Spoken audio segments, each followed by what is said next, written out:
நேற்றுதான் அண்ணா university மாணவி விவகாரத்தில் முக்கிய குற்றவாளி ஞானசேகர், துணை முதல்வர் உதயநிதி, அமைச்சர் மாசுவுடன் இருக்கின்ற போட்டோக்கள் வெளியாகி பரபரப்பை ஏற்படுத்தியது. தற்போது புதுக்கோட்டை மாவட்டம் ஆவுடையார் கோயில் செவிலியரை நிர்வாணமாக படம் எடுத்து ரூபாய் 10 லட்சம் கேட்டு மிரட்டிய புதுக்கோட்டை தெற்கு மாவட்ட திமுக சுற்றுச்சூழல் பாதுகாப்பு அணியின் மாவட்ட துணை அமைப்பாளர் பாரிராஜா முதலமைச்சர் மு.க.ஸ்டாலினுடன் இருக்கும் போட்டோ வெளியாகி திமுக வட்டாரத்தை கலக்கமடைய வைத்திருக்கிறது. திமுக நிர்வாகிகள் முதலமைச்சர், துணை முதலமைச்சர், அமைச்சர்களுடன் போட்டோ எடுப்பது வழக்கமாக நடப்பதுதான். ஆனால் இந்த திமுக அடையாளத்தை வைத்துக்கொண்டு பாலியல் குற்றச்செயல்களில் ஈடுபடுவதும் திமுக நிர்வாகிகள் என்பதால் அவர்கள் மீதான புகார்களை காவல்துறை கண்டுகொள்ளாமல் இருப்பதும் தான் திமுக ஆட்சியின் மீதான குற்றச்சாட்டாக விஸ்வரூபம் எடுத்திருக்கிறது. முன்பு பாலியல் ஜல்சா கட்சி என்ற அவப்பெயர் பாஜகவுக்கு இருந்தது. அந்த அவப்பெயரை தற்போது திமுக தட்டி பறித்து விட்டது.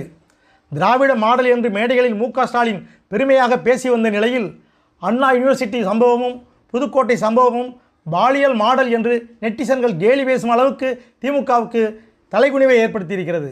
பாஜக மாநில தலைவர் அண்ணாமலை ஒரு பக்கம் சாட்டையால் அடித்துக் கொண்டிருக்கிறார். அதிமுக பொதுச் செயலாளர் எடப்பாடி பழனிசாமி எதிர்க்கட்சி தலைவராயிற்றே, சும்மா விடுவாரா? புதுக்கோட்டை மாவட்டம் ஆவுடையார் கோவில் அங்க அரசு மருத்துவமனையில் செவிலியராக ஒருத்தர் பணிபுரிஞ்சிட்டு வராரு. அவருடைய அந்தரங்க போட்டாவை காட்டி, திமுக கட்சி சேர்ந்த நிர்வாகி அந்தரங்க போட்டாவை காட்டி 10 லட்சம் ரூபாய் கொடு என்று மிரட்டியிருக்கின்றார். அந்த செவிலியர் உடனடியாக மாவட்ட காவல்துறை கண்காணிப்பதை புகார் கொடுத்தார். மாவட்ட எஸ்பி அவர்கள் அங்க இருக்கின்ற அறந்தாங்கில் இருக்கின்ற டிஎஸ்பிக்கு பரிந்துரை செய்திருக்கின்றார், இது விசாரிக்க வேண்டும் என்று. கிட்டத்தட்ட 15 நாட்கள் கிடப்பிலே போடப்பட்டிருக்கிறார்.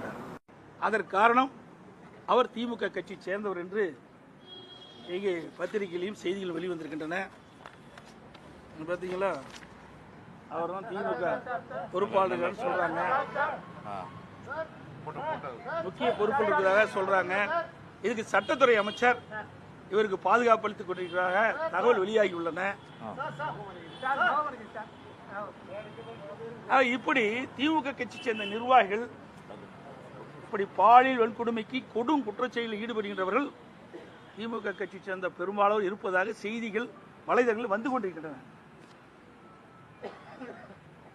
இதனாலதான் காவல்துறை சுதந்திரமாக செயல்பட முடியவில்லை. இந்த ஆட்சியில் பாலியல் வன்கொடுமைக்கு ஆளாகி கொண்டிருக்கிறார்கள். அதை கண்டித்து தான் இன்றைய தினம் மாபெரும் கண்டன ஆர்ப்பாட்டம் நடைபெறதா இருந்தது.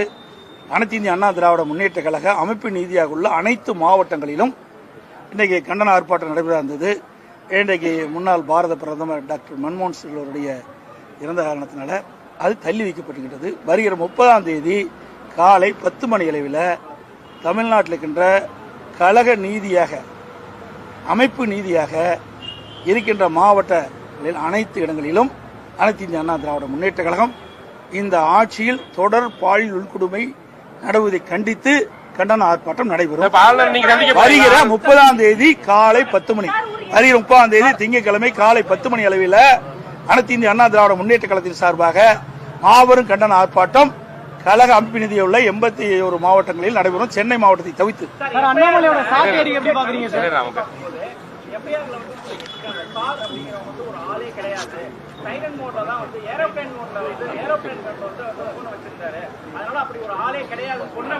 அதாவது புகார் கொடுக்குறீங்க, அந்த பெண் புகாரின் அடிப்படையில் விசாரிச்சா பரவாயில்ல, கமிஷன் சொல்றது விசாரிச்சு எப்படி நியாயம் கிடைக்கும்? இந்த புகார் அந்த மாணவி தான் கொடுத்திருக்காங்க. அந்த புகாரின் அடிப்படையில் யார் இருந்தாங்க இல்லை என்பதை விசாரிப்பது காவல்துறை கடமை. அதை தட்டி கழிக்கிறாங்க. இந்த சார் யார் என்பதுதான் அனைவருடைய கேள்வி. ஆனா அவர் அப்படித்தான் சொல்ல முடியும். குற்றவாளியை காப்பாற்றுறதுக்கு அப்படிதான் சொல்லி அவன், வேற வழி.